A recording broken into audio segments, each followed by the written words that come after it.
नमस्कार, मैं doctor Latika M Pandey, सह आचार्य समाजशास्त्र। आज हम जाति के बारे में पढ़ेंगे। जाति तृतीय वर्ष कला से संबंधित समाजशास्त्र द्वितीय प्रश्न पत्र सामाजिक मानवशास्त्र से संबंधित है। सबसे पहले हम देखें जाति का अर्थ। तो जाति शब्द अंग्रेजी भाषा के कास्ट का हिंदी रूपांतरण है और अंग्रेजी भाषा का कास्ट शब्द की उत्पत्ति पुर्तगाली भाषा के शब्द कास्टा से हुई है, जिसका तात्पर्य प्रजाति, नस्ल या भेद से है। यह शब्द लैटिन भाषा के शब्द कास्टस के अत्यंत निकट है, जिसका अर्थ विशुद्ध है। कास्टा शब्द का सर्वप्रथम प्रयोग 1665 में ग्रेसिया डी ऑट ने प्रजातीय समूहों के विभेद के लिए किया था। इसके बाद अब्बे डुबॉय ने इस शब्द का प्रयोग किया। भारत में जातः शब्द से जाति की उत्पत्ति मानी गई। परिभाषाएं देखें।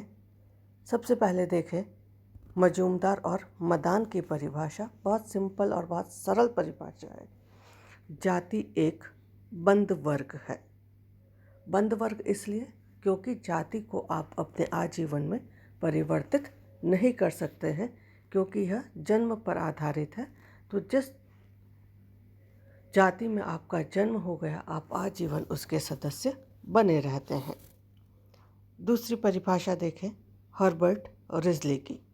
जाति परिवारों के समूह का संकलन है, जिसका एक सामान्य नाम है जो समान काल्पनिक पूर्वज से उत्पत्ति का दावा करते हैं, परंपरात्मक व्यवसाय को करने पर जोर देते हैं और एक सजातीय समुदाय के रूप में उनके द्वारा मान्य होते हैं, जो अपना ऐसा मत व्यक्त करने के योग्य हैं। तो अगर रिजले की परिभाषा देखें तो उन्होंने जाति को परिवारों का एक समूह माना है, जिसका अपना एक नाम है, एक ही काल्पनिक पूर्वज उत्पत्ति से दावा करते हैं और अपना एक व्यवसाय उनका निश्चित है। एक और परिभाषा देखें माइकल की। वो कहते हैं जाति व्यवस्था धार्मिक विश्वासों पर आधारित एक ऐसे आनुवांशिक अंतर्विवाही तथा व्यावसायिक समूह संस्तरण की ओर संकेत करती है, जिसमें अनेक कर्मकांडों तथा संस्कारों के द्वारा प्रत्येक व्यक्ति की सामाजिक स्थिति को पूर्व निर्धारित करके उसमें किसी प्रकार के भी परिवर्तन पर नियंत्रण लागू किया गया है। अर्थात माइकल अपनी परिभाषा में कह रहे हैं कि जाति व्यवस्था धार्मिक विश्वासों के ऊपर आधारित है। आनुवांशिक है, अर्थात जन्म से ही संबंधित उनको देखा जा रहा है। व्यावसायिक समूह जो है उसके माध्यम से संस्तरण ला रहे हैं कि व्यक्ति क्या कार्य कर रहा है, उसके आधार पर हम इसको देख रहे हैं। अलग अलग जातियों के अपने अलग अलग कर्मकांड हैं, संस्कार हैं, उनके साथ में वह जुड़ी हुई है और जो इन सब चीज़ों को एक समरूप में मानते हैं, वह एक जाति के सदस्य हैं। हटन ने अपनी पुस्तक कास्ट इन इंडिया में लिखा, जाति एक जटिल समस्या है जो अनेक प्रतिबंधों के अंतर्गत कार्य करती है। अर्थात जाति को हम देखें तो यह प्रतिबंधों के साथ में जुड़ी हुई है। अर्थात आप क्या करें क्या ना करें, इसकी बातचीत वह करती है। नेक्स्ट परिभाषा देखें ब्लैंट की। जाति एक अंतर्विवाही समूहों का संकलन है, जिसका एक सामान्य नाम है, सदस्यता वंशानुगत है, जो अपने सदस्यों पर सामाजिक सहवास संबंधी प्रतिबंध लगाती है, एक सामान्य परंपरागत व्यवसाय को करती है, सामान्य उत्पत्ति का दावा करती है और सामान्यतया एक समरूप समुदाय को बनाने वाली समझी जाती है। अगर हम ब्लैंड की परिभाषा को देखें तो वह जाति को अंतर्विवाही समूह कह रहे हैं, अर्थात एक जाति के लोग अपनी ही जाति समुदाय में विवाह करते हैं। उनका एक नाम है। सदस्यता वंशानुगत है, जन्म पर आधारित है। जाति अपने सदस्यों के ऊपर सामाजिक संबंधों में भी प्रतिबद्ध लगाती है कि हमें किसके साथ संबंध रखना है, किस प्रकार का संबंध रखना है। इन सब चीज़ों को वह निर्धारित करती है। प्रत्येक जाति का एक परंपरागत व्यवसाय है और एक ही काल्पनिक पूर्वज से उत्पत्ति का दावा वो स्वीकार करते हैं। तो यह सब मिलकर के जाति व्यवस्था है। केतकर ने 2 विशेषताओं के आधार पर जाति को परिभाषित किया है। पहला, जन्म से सदस्यता, अर्थात जाति वंशानुगत है, आनुवांशिक आधार पर निर्भर है। और दूसरा, समूह के बाहर विवाह पर रोक, अर्थात जाति अंतर्विवाही है, अपने ही समूह के अंतर्गत विवाह की बात वह कर रहे हैं। तो ये सारी तो परिभाषाएं थी। अब हम देखें जाति की विशेषताएं, और जाति की ये विशेषताएं बताई है गोविंद सदाशिव गुर्ये या GS गुर्ये ने। उनकी पुस्तक है कास्ट, क्लास एंड ऑक्यूपेशन। पहली विशेषता हम देखें, समाज का खंडात्मक विभाजन, अर्थात जाति व्यवस्था समाज को खंडों में विभक्त कर देती है। क्योंकि भारत में अगर हम जाति व्यवस्था की बात करें तो 4 वर्ग हमको दिखाई दे रहे हैं, ब्राह्मण, क्षत्रिय, वैश्य और शूद्र, और ये भी वापस अपने आप अलग अलग उपजातियों में विभक्त हैं। तो हम कहते हैं समाज को यह अलग अलग खंडों में विभक्त करने का कार्य कर रही है। दूसरी बात हम कह रहे हैं समाज में संस्तरण लाती है, अर्थात जाति व्यवस्था को अगर हम देखें तो यह समाज में स्तरों में विभक्त करती है। कुछ उच्च हैं, कुछ निम्न हैं। ये जो सारी उच्चता और निम्नता की अवधारणा है, यह पवित्रता और अपवित्रता के साथ में जुड़ी हुई अवधारणा है और उसी आधार पर समाज में यह उच्च और निम्न परिस्थिति को बताती हैं। और इसीलिए हम कहते हैं कि यह समाज में उच्चता और निम्नता का संस्तरण लेकर के आती है।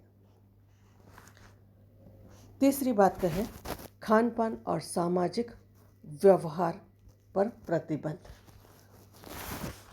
सामाजिक जो स्थिति है जाति प्रथा के अंतर्गत, उसमें देखें तो जाति अपने सदस्यों के ऊपर खान पान संबंधी प्रतिबंध लगाती कि आप किस व्यक्ति के यहाँ पर पका हुआ भोजन कर सकते हैं और किसके यहाँ कच्चा भोजन कर सकते हैं। कच्चा भोजन से तात्पर्य है पानी में पकाया हुआ, और पक्के भोजन का तात्पर्य घी तेल में तल करके जो खाना बनाया जाता है वह पक्का भोजन आता है। तो अब जाति प्रथा में इस प्रकार के निषेध देखे जाते थे। EH ब्लैंट हैं, उन्होंने इसको विस्तृत रूप में समझाने का प्रयास किया है कि खान पान पर किस प्रकार के प्रतिबंध थे। उनके अनुसार पंक्ति निषेध, कि पंगत में किस जाति के सदस्यों के साथ बैठकर आप भोजन कर सकते हैं और किसके साथ नहीं कर सकते हैं, ये नियम बने हुए थे। पाक निषेध, अर्थात किसके हाथ का बनाया भोजन ग्रहण करेंगे और किसके हाथ का बनाया भोजन आप ग्रहण नहीं करेंगे। इसके बाद है भोजन निषेध, अर्थात भोजन करते समय आप किन संस्कारों का पालन करेंगे, उस आधार पर यह देखा जा रहा है। जल निषेध, आप किसके हाथ का पानी पिए और किसके हाथ का पानी नहीं पीना चाहिए, इस बात का उल्लेख करता था। खाद्य निषेध, जाति के सदस्य क्या खाएं और क्या नहीं खाएं यह भी बताता है। हुक्का पानी निषेध, किसके साथ बैठकर खाना पीना चाहिए उसकी बात करते हैं। पात्र निषेध, खाना बनाते समय किस धातु के बने बर्तनों का प्रयोग किया जाना चाहिए इसको भी वह स्पष्ट करते हैं। तो इस प्रकार खान पान का जो निषेध थे वह वहाँ पर देखे गए।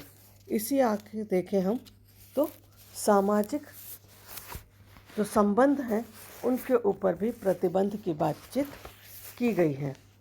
तो यहाँ पर हम देखें सामाजिक संबंध में तो यह फिर पवित्रता और अपवित्रता की भावना के साथ में जुड़ी हुई व्यवस्था हम देखते हैं। और ये जो सामाजिक प्रतिबंध की बात है यह उत्तर भारत की अपेक्षा दक्षिण भारत में बहुत अधिक है। निम्न जाति के जो लोग थे वह भी इन नियमों का पालन करते थे।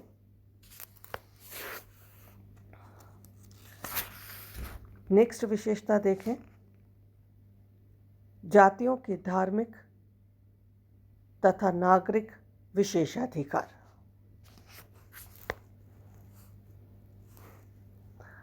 अर्थात जाति के जो लोग हैं उनको कुछ विशेष धार्मिक अधिकार प्राप्त है, जैसे मंदिरों में प्रवेश उच्च जाति के लोगों को है। ब्राह्मणों के अंतर्गत वैदिक संस्कार का जो कार्य है वह उनके अंतर्गत अधिक देखे जा रहे हैं। तो कुछ विशेषाधिकार वहाँ पर उनको मिले हैं, क्योंकि वैदिक पद्धति जो है किसी भी कार्य को करने की वह हमारी पौराणिक पद्धति से भी अधिक संपन्न मानी गई है। तो उस पद्धति से जो कार्य कर रहे हैं वह उच्च हो जाएंगे और जो इस पद्धति के अनुसार कार्य नहीं कर रहे हैं वह निम्न स्थिति में माने गए। उसके बाद नागरिक विशेषाधिकार में देखें तो आप ये देखेंगे कि निम्न जाति के जो लोग थे उनको सुबह 11 बजे से लेकर के और शाम की 4 बजे तक राज्य के मुख्य मार्गों पर आने की अनुमति नहीं दी जाती थी, क्योंकि उनका मानना था कि इससे निम्न जातियों की जो परछाई है वह भी हमें छू जाएगी तो अपवित्र हम हो जाएंगे। तो इस प्रकार के नागरिक और धार्मिक विशेषाधिकार या नियम जो थे वह जातियों के साथ में जुड़े हुए देखे जा सकते हैं। इसी प्रकार से जो निम्न जाति या छोटी जाति के जो लोग माने गए वहाँ पर उनको जो मुख्य स्थान थे वहाँ पर रहने की अनुमति नहीं होती थी, भवन निर्माण की अनुमति उनको नहीं होती थी, सार्वजनिक कुओं से पानी लेने की अनुमति उनको नहीं दी जाती थी, आभूषण किस धातु के बने हुए पहनेंगे वह निश्चित हुआ करता था।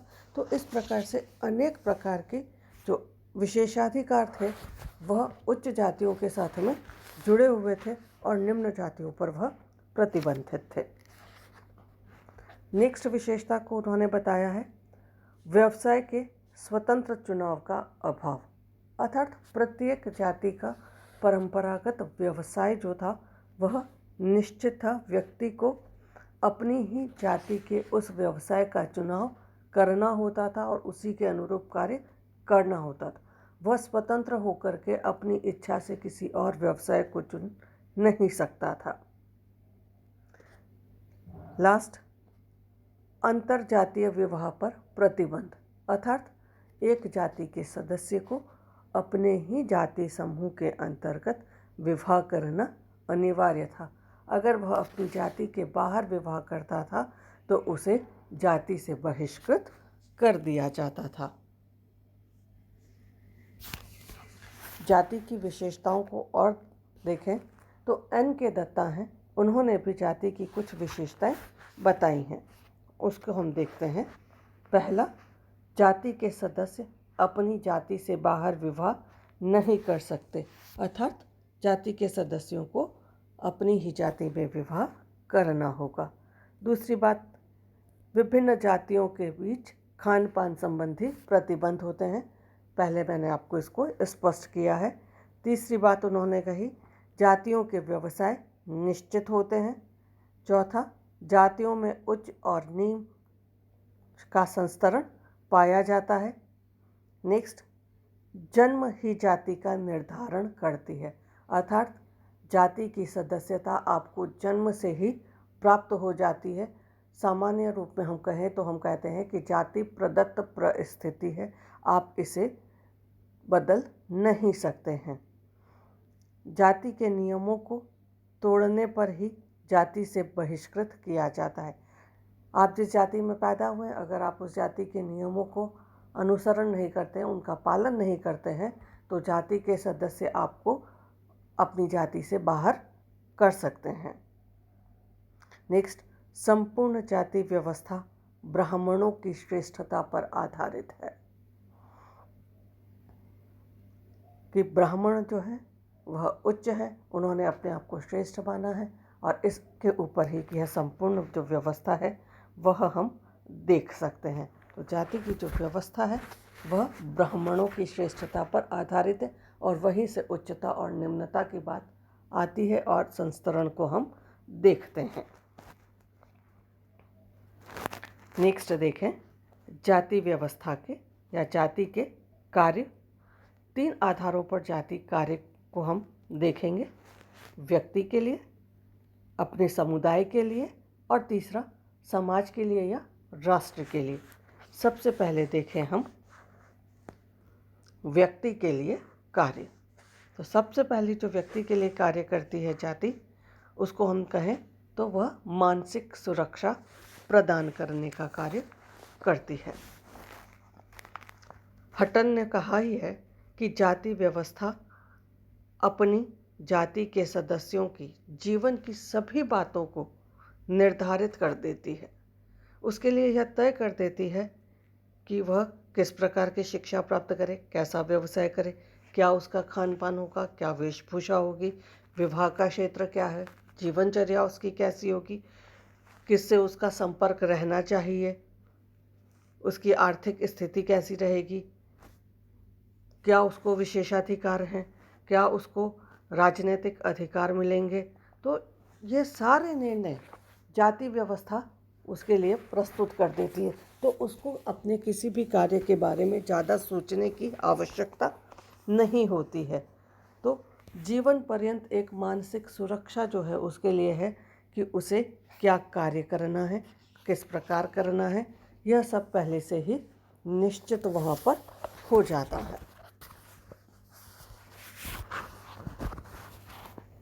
दूसरी बात, सामाजिक सुरक्षा प्रदान करना।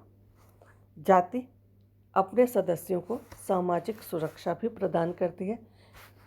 एक ही जाति के सदस्यों पर जब अपनी जाति के किसी सदस्य पर विपत्ति आती है तो जाति के ही लोग उसको सहायता प्रदान करने का कार्य करते हैं, अर्थात जाति अपने लोगों के लिए हित समूह का कार्य करती है, बीमा योजना का कार्य करती है। अगर किसी परिवार के अंतर्गत कोई व्यक्ति अकेला है तो उसके दाह संस्कार करने का कार्य भी जाति के लोग करते हैं। तो सामाजिक सुरक्षा प्रदान करने का कार्य करती है। तीसरा, आर्थिक सुरक्षा प्रदान करती है। आर्थिक सुरक्षा प्रदान करने का कार्य इस आधार पर करती है कि जाति के अपने व्यवसाय जो है वह निश्चित है, परंपरागत व्यवसाय है जो पीढ़ी दर पीढ़ी हस्तांतरित होता चला जाता है। अर्थात आपको सोचना नहीं पड़ता है कि आप किस प्रकार का व्यवसाय करेंगे, आप क्या कार्य करेंगे, आजीविका का उपार्जन आप कैसे करेंगे, यह जाति ने आपके लिए पहले से ही निश्चित कर दिया है। नेक्स्ट, व्यवहार पर नियंत्रण। जाति अपने सदस्यों पर व्यवहार पर नियंत्रण रखने का कार्य करती है। आपको किन परिस्थितियों में किस प्रकार का व्यवहार करना है यह निश्चित कर देती है।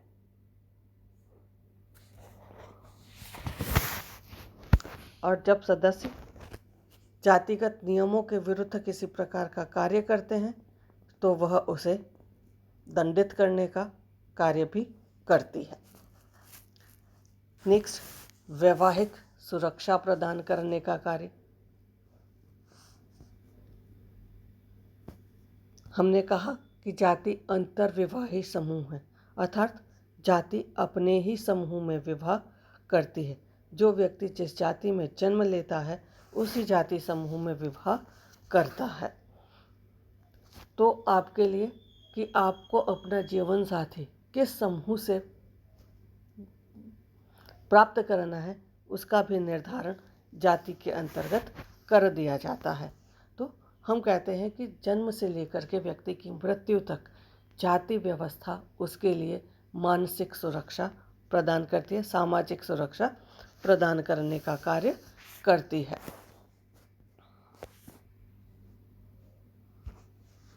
नेक्स्ट देखें, जाति के कार्य उसके समुदाय के लिए, कि आप जिस जाति के सदस्य हैं उस समुदाय के लिए आप किस प्रकार का कार्य करते हैं। तो पहला हम कह रहे हैं सदस्यता एवं संस्तरण का निर्धारण, कि एक जाति समुदाय के सदस्य वही लोग होते हैं जिनका जन्म उस जाति समुदाय के अंतर्गत हुआ है। जाति से बाहर के व्यक्तियों को सदस्य यहाँ पर नहीं बनाया जाता है।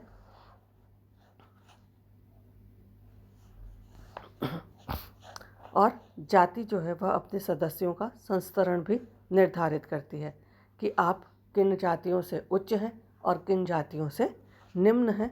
यह स्थिति यहाँ पर निर्धारित हो जाती है। दूसरी बात, सामाजिक नियंत्रण। जाति अपने सदस्यों के ऊपर व्यवहार, खानपान, व्यवसाय, विवाह आदि को लेकर के नियंत्रण रखने का कार्य करती है। वह अपने जाति को संगठित रखने का कार्य इस आधार पर करती है कि किस प्रकार आप संगठित रहें। एक ही जाति के लोग हैं, एक ही प्रकार के नियम कायदे कानून हैं, तो उस आधार पर उसको नियंत्रित करने का कार्य वह करेंगी। नेक्स्ट हम कहें संस्कृति का हस्तांतरण। जाति अपनी संस्कृति का हस्तांतरण पीढ़ी दर पीढ़ी करती रहती है ताकि उस जाति की निरंतरता बनी रहे। नेक्स्ट, धार्मिक कार्य। धार्मिक क्षेत्र में जाति व्यवस्था सामाजिक और धार्मिक कार्यों को करने के नियमों को निर्धारित करती है। जनमत के अनुसार उनमें परिवर्तन लाने का कार्य भी करती है। आवश्यकता होने पर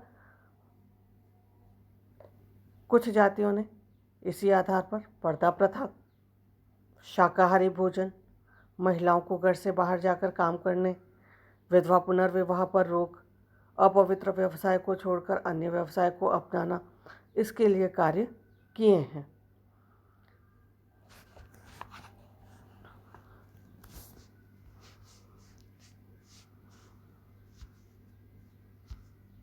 नेक्स्ट देखें, जाति के कार्य राष्ट्र के लिए, कि एक राष्ट्र के लिए जाति क्या कार्य करती है। तो सबसे पहली बात हम कहें सामाजिक नियंत्रण का कार्य करती है। अगर हम भारतीय समाज को देखें संपूर्ण रूप से, तो भारत के अंदर बाहर से बहुत सारे लोग आक्रमणकारियों के रूप में यहाँ आए, लेकिन जाति व्यवस्था ने उससे उनकी रक्षा करी।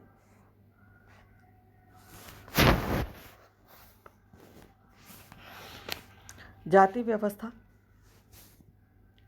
का आधार जो है वह कर्म है।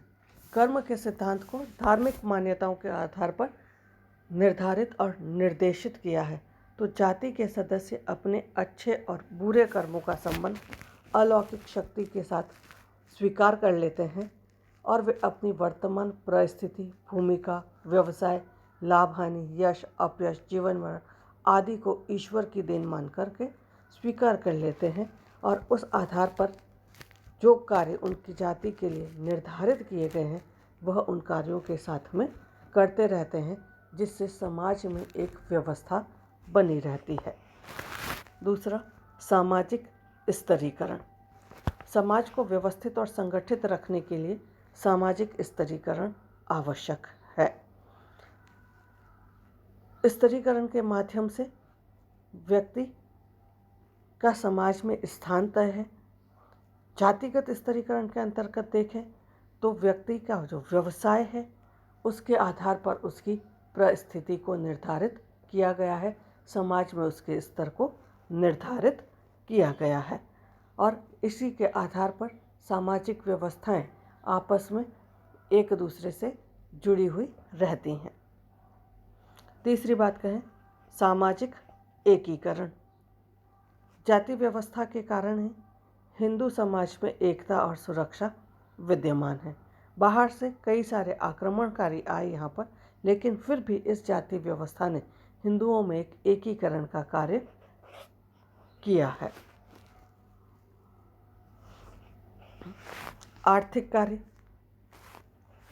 उसके अंतर्गत हम कहें तो हम कह सकते हैं कि जाति व्यवस्था जो है समाज में श्रम विभाजन की जो स्थिति है उसको संचालित और नियंत्रित करने का कार्य करती है, क्योंकि जाति व्यवस्था ने विभिन्न व्यवसायों को आवश्यकता के अनुरूप देखा जाए। अलग अलग जातीय समुदाय अलग अलग व्यवसायों के आधार पर बटे हुए हैं।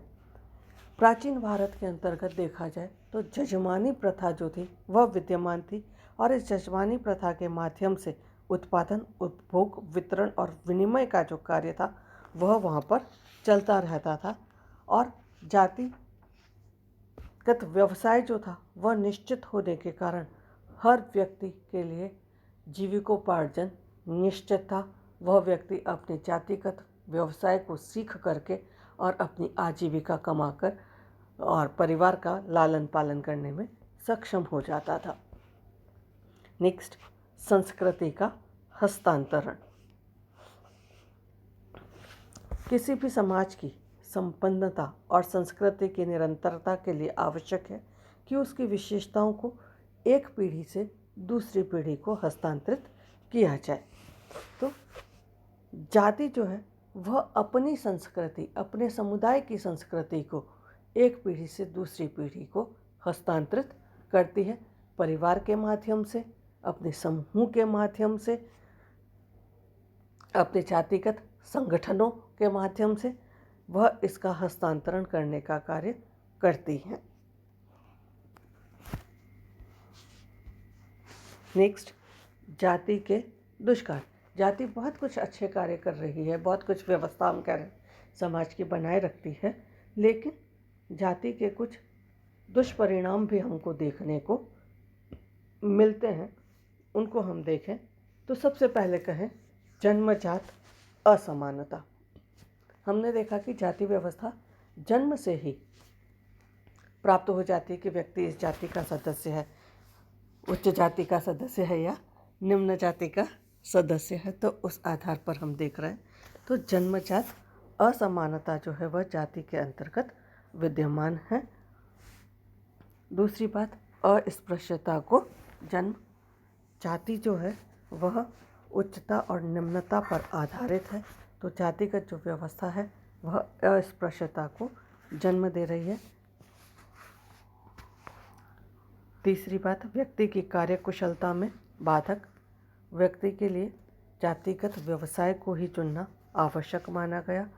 व्यक्ति उस व्यवसाय से अलग हट करके अगर कोई कार्य करना चाहता है तो वह उस कार्य को नहीं कर सकता है।